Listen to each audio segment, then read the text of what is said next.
We're going to review a lot of stuff before we get in there because you need to make sure you have the basic skills down. So we're going to go back over the key concepts that were in the first set of notes that you had to watch the video from. So bear with me here just as a review. That's what we're going to try to do quickly, and then we'll get into the new stuff. So one way of looking at equilibrium, of course, is when the concentrations stay constant with time. Once the reverse and the forward reaction rates are equal, then you see the concentrations level off and they remain the same. Doesn't mean they're equal concentrations, most likely not equal concentrations. But that's what this graph shows you.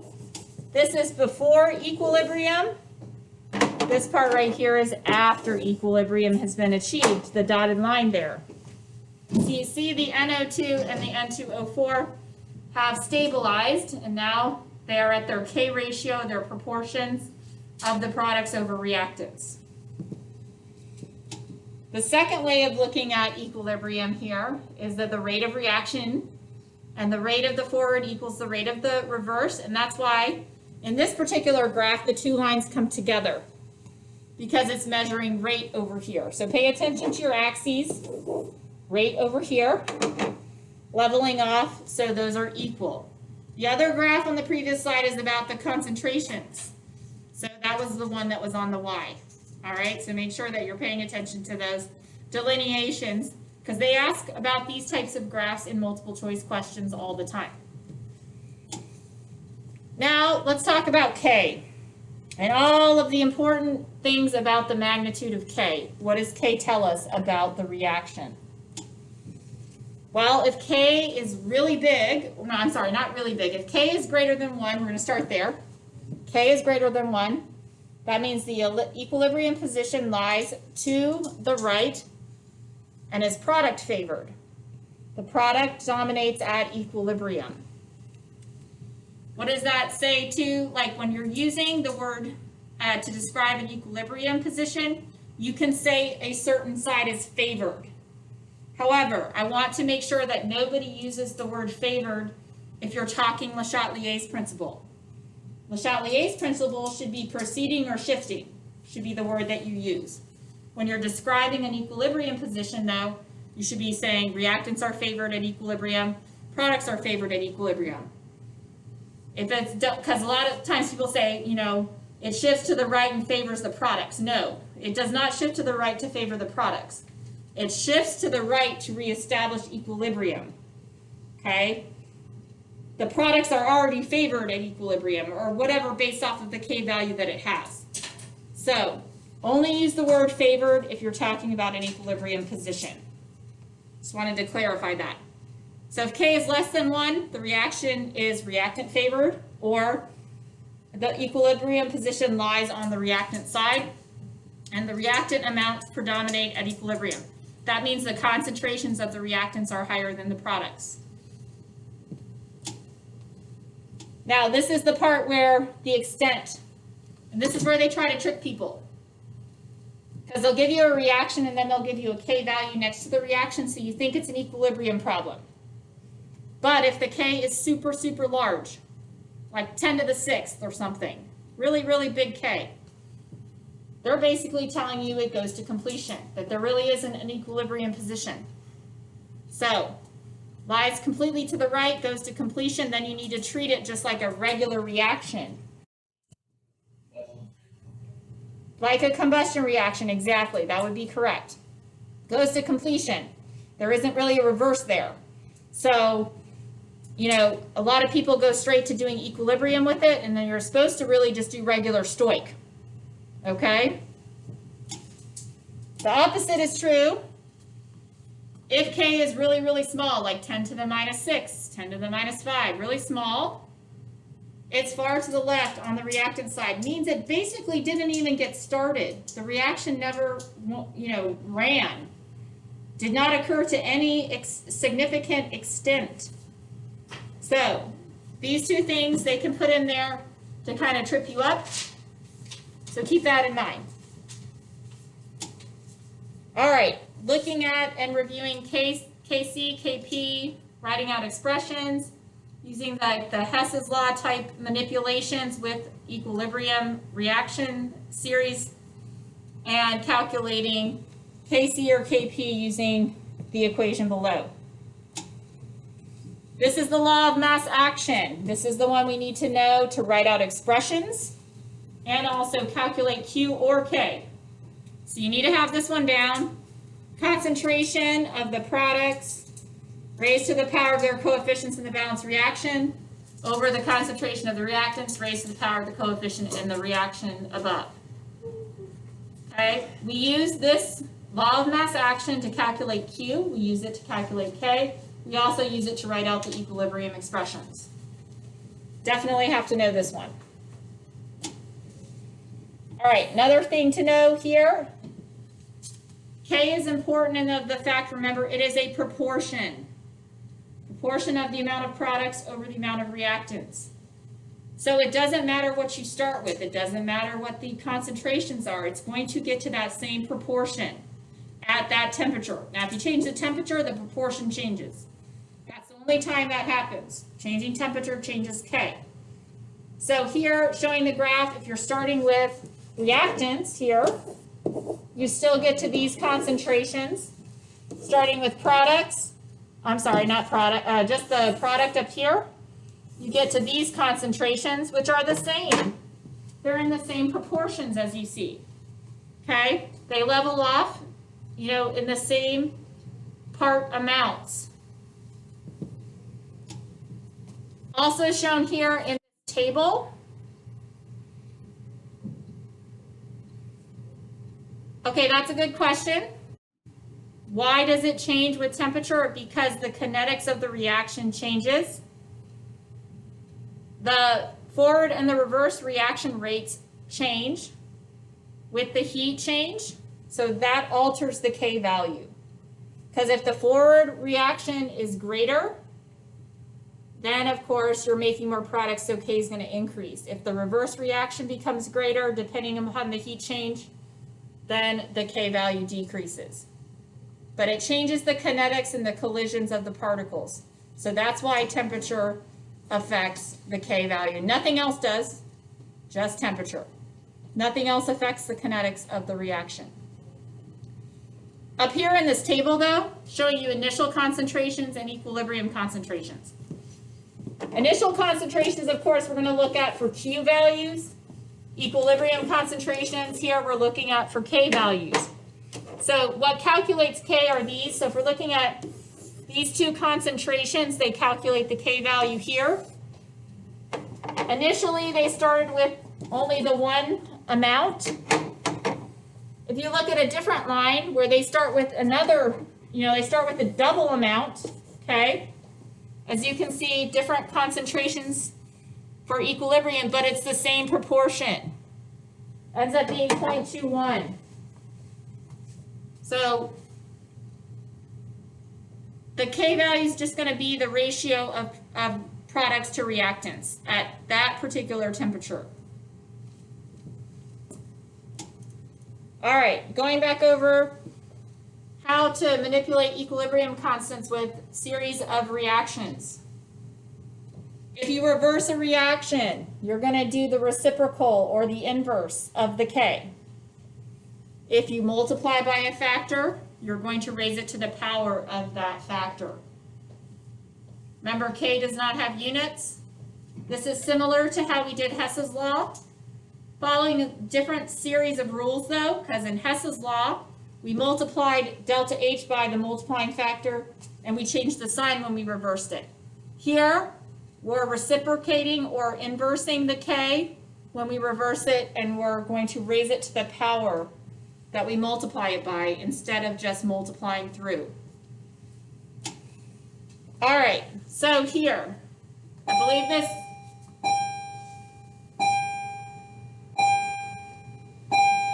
Here is our first example. When you multiply a reaction 3 by 3, what do you do with the equilibrium constant? To get KEQ, to get the KC or the KEQ? Definitely going to do that, yes. KEQ to the power of 3 or if you're defining it as Kc, which would be concentration, raise it to the power of 3. Either or works here. If we reverse it, what are we going to do to our K value? 1 over. Good, 1 over KEQ, or you could write it as 1 over KC. It really does not matter. Exactly. Good. All right, this example, exercise 1, and we're going to do a series here, but before you start looking at the problems, you have to refer to the initial reaction. We have hydrogen plus iodine giving us hydrogen iodide. Here's our equilibrium expression. Here's our Kc value. So we're going to start looking at the examples here and deciding what we have to do for our Kc. So for this reaction, what would the Kc be? What happened here? What was altered? It was reversed. Very good. Okay, this one was reversed. This is the first example under exercise 1. If it's reversed, that means we need to do the inverse or reciprocal. So 1 over 50, right? Exactly right, thank you. And that's going to give you, with your handy dandy calculator. Do we always put it in a decimal? I'm sorry, do we always do what? Put it in a decimal? Yes. Here we would make it an actual, yes, numerical decimal value. Okay. Sure, go ahead.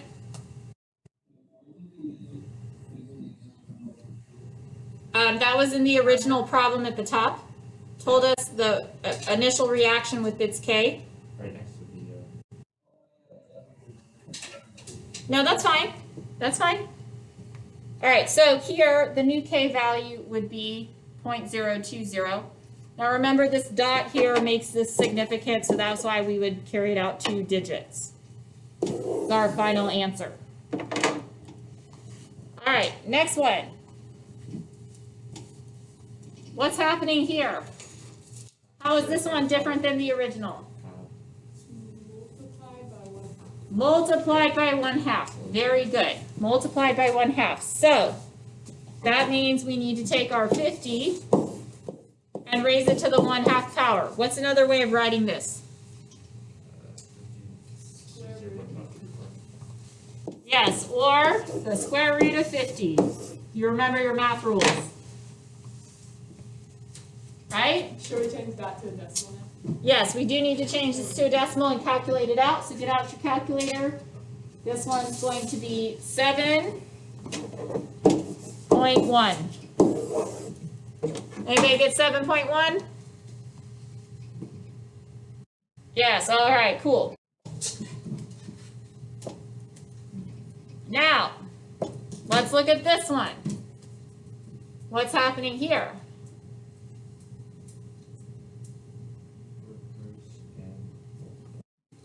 Reverse and multiply by 1/2, right? So that means our K, okay, we raise this to the 1/2 power, okay? What do we get here?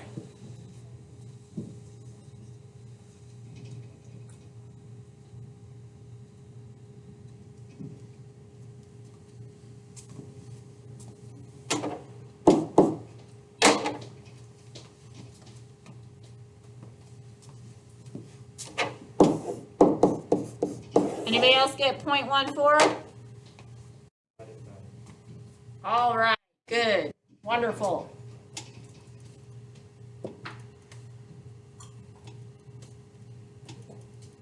All right, couple more things to make sure everybody's clear about this. Kc is referring to concentration in the C part. Now there's tons of K's, so you kind of have to pay attention to which one we're dealing with.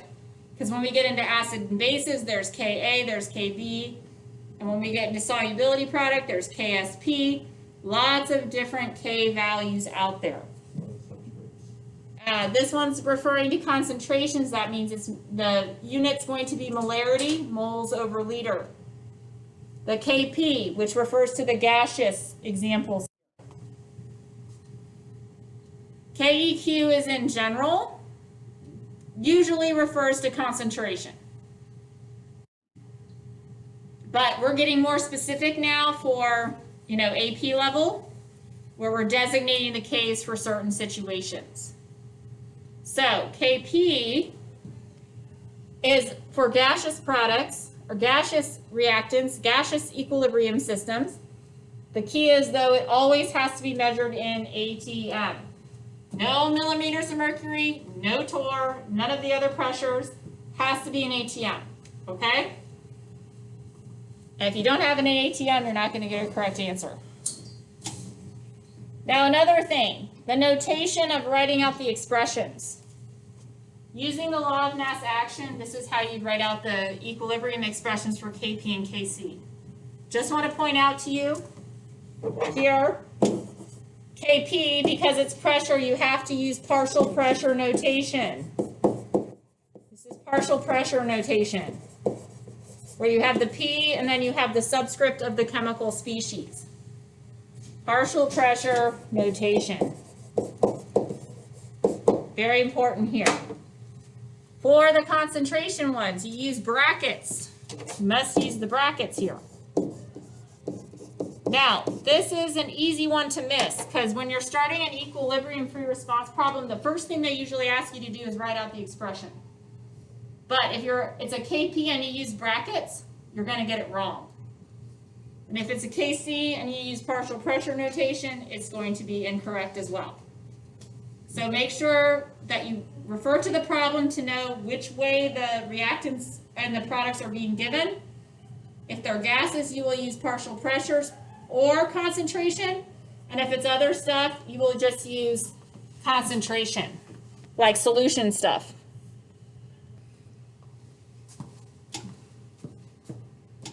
Relationship between Kc and Kp, if it's a gaseous reversible reaction, you can figure out both about the system using this equation, where the Kp equals Kc times RT raised to the delta N. R in this case, because it's measured in ATMs, has to be the 0.08206 number. This number is on your formula sheet. So that one has to be used because it's in ATMs, okay?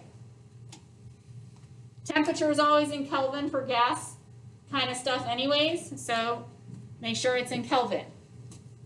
The delta N, I want to point out, is product minus reactants, like most of the other ones. Their deltas are usually going to be products minus reactants. The only case in AP, in chemistry, that you need to reverse them is for bond enthalpy or bond energy, whichever way you think about it. Those are the ones where it's bonds broken minus bonds formed. So that's the only one where it's reactants minus product. Everything else, delta N, delta G, delta S, delta H of formation, any of those are always products minus reactants. All right, so go ahead, take a moment, calculate your Kc here. Okay, so first write out the equation. Kp equals Kc, RT, delta N. Then just plug and chug. So we go ahead, we have 0.25 equals Kc, 0.08206 times the 1100. Now, raise to the delta N. This is 2 moles. This is 1 mole here plus 2 moles, so that's 3 moles. So we do products minus reactants, 2 minus 3. So that's going to give us a -1 for that. Okay? Go ahead and calculate that out, and we should end up with, hopefully you got Kc using your algebra skills. Did you get 23?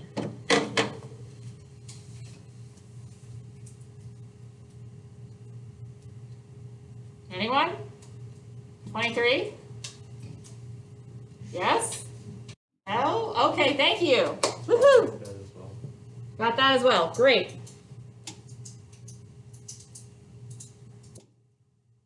Now, manipulating the equilibrium constants to get the overall reaction similar to Hess's law. The difference is, Hess's law, we would manipulate and then add the delta H's together. Here, you manipulate and then you multiply the K's. Okay, it's the product. Product here. Product of the equilibrium constants. You're going to get a series of steps, and you're going to either flip them or multiply them. And then after you get the way of them set up so that they'll cancel to give you your overall, you multiply those K's together. All right. So here, looking at this example, exercise 3. Take a moment to check out your 2 steps. You have, this equation up here, and we're trying to make this one right here. So, does anybody notice anything we need to do? Flip the top. Yes, definitely we need to flip the top one. Gonna do that. So we're gonna have COS plus H2OG, and then COOS plus H2. Now, what do I do to the KC because I flipped it? Let's try that negative one.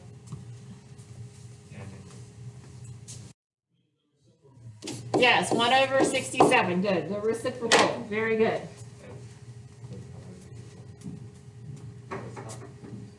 Yes, if you raise it to the power of -1, that would reciprocate it, right? That's the math rule, right? Okay, think so. Exactly right. Now, let's check and make sure everything cancels. CO with CO, bye-bye cobalt. Cobalt 2 oxide, cobalt 2 oxide. Let's check everything. Water with water. Carbon monoxide, carbon monoxide. Hydrogen, hydrogen, and CO2 and CO2. All good.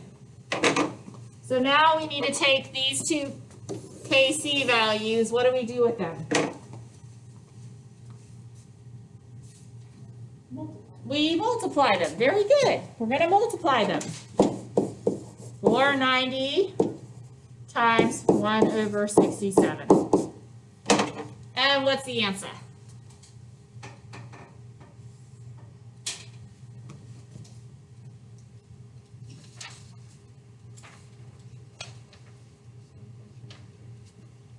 Sorry, what? 7.3? 7.3 sounds good to me. Anybody else get 7.3? Yes? No? All right, cool. All right, Q and K stuff. Fun for Q and K. Thing to remember about the reaction quotient, that's at initial conditions or after the equilibrium has been disturbed or stressed. K, of course, is when it's at equilibrium. Let's go back over KQ stuff so we know what we're talking about to do the problems.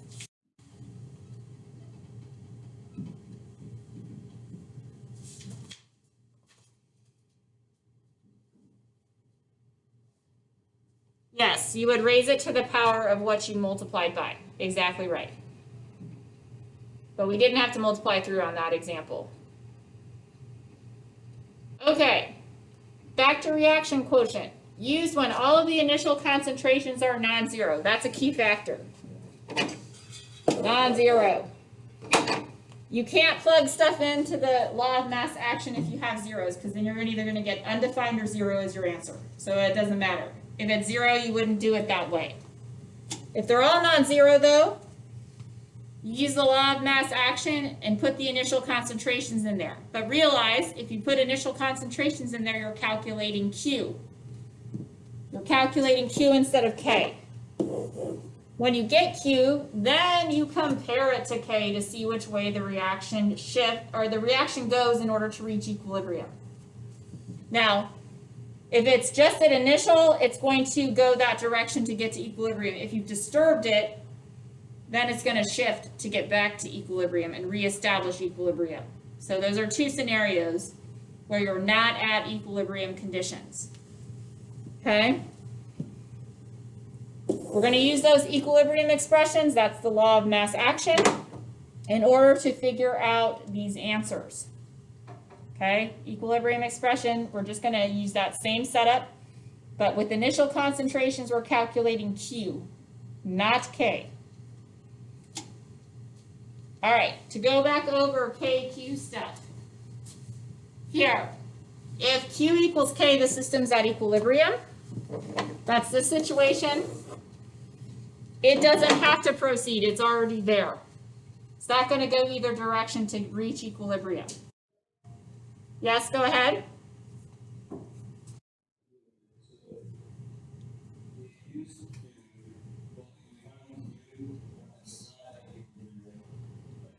Correct.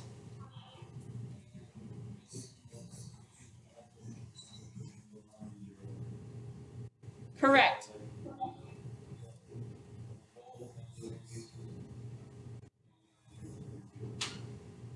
Yes. Now, the reason why we wouldn't use it if we had zero concentrations for certain chemical species, if we had ones that had zeros, we would know which way it's going to shift anyways to go, or which way it's going to go to reach equilibrium.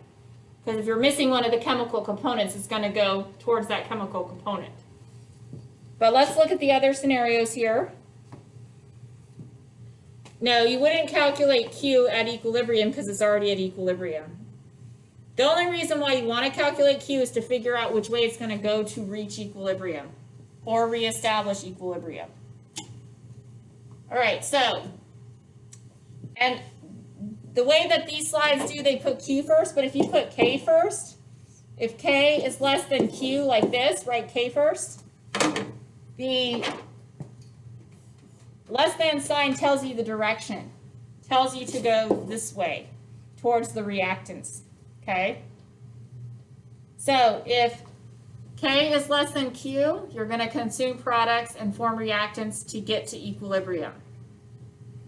That particular case there. Now, some people like the graphic with the bars, seeing where the equilibrium is. Yes, this is review because we're about to do some problems with it. This particular case, K less than Q, it goes towards the reactants to get to equilibrium.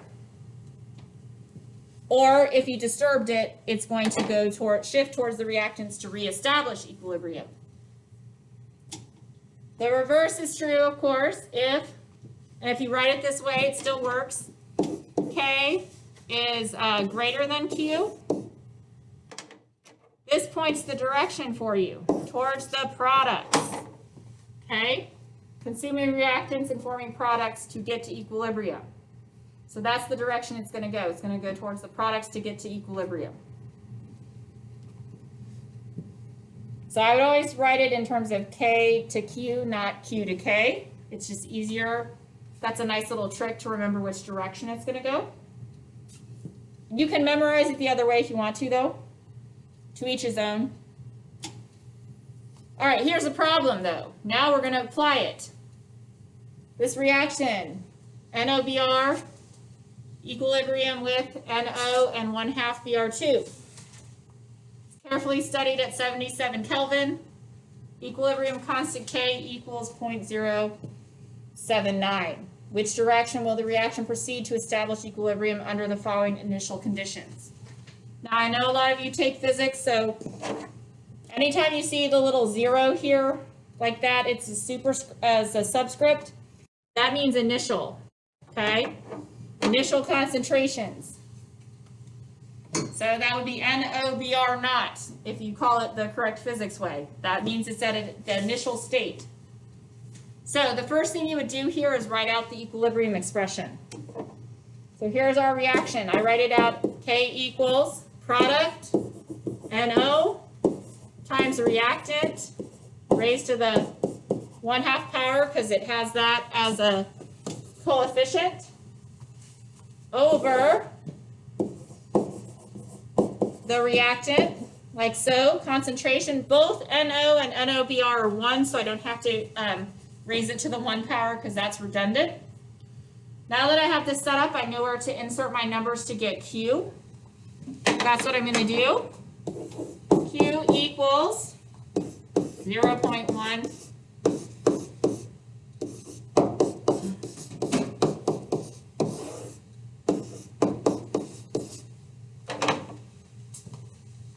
So, what do we end up getting for our Q here? Calculate Q.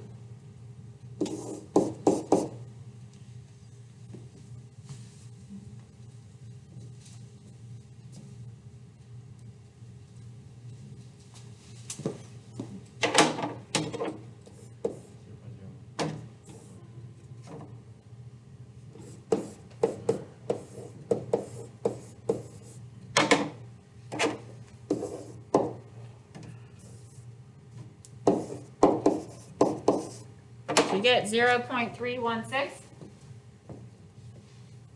Yes? No? All right. Now, see how I wrote it where my K's over here, my Q's over here?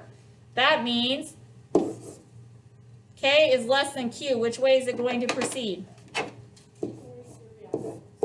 Towards the reactants. Very good.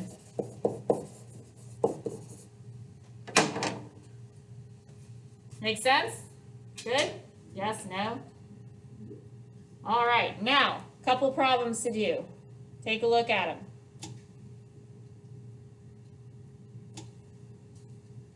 Your turn. Give you a couple minutes. All right, so here, you calculate your Q. We do the 0.0500 times the 0.100 raised to the 1/2 power over the 0.200.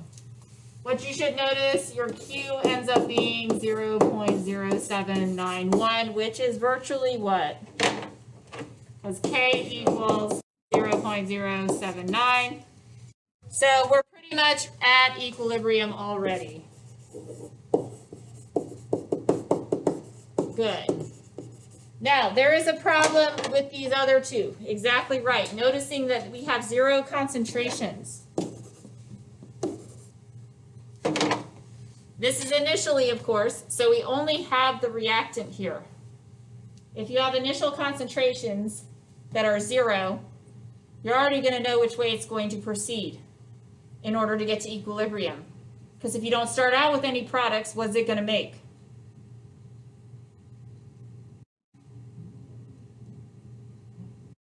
It's going to have to make products. Yes, so in this particular case, it's going to make products. It's going to proceed towards the products. I know that because I'm not starting out with any products at all. And if you try to plug it into Q, you're going to end up getting 0, right? Because it's going to be a 0 on top, which doesn't make any sense, okay? Now let's look at this bottom one. Which way is it going to proceed?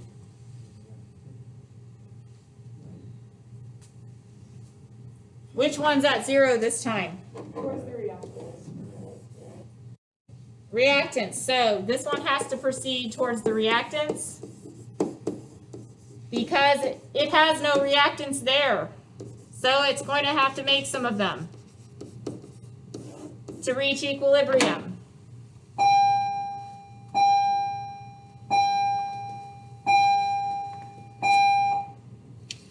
All right, so just to show you, there you go. Since it has no products, it's going to have to go to the right to get there. Since it has no reactants, it's going to have to go left to get there. This is a good stopping point. We'll start here on Friday, next class.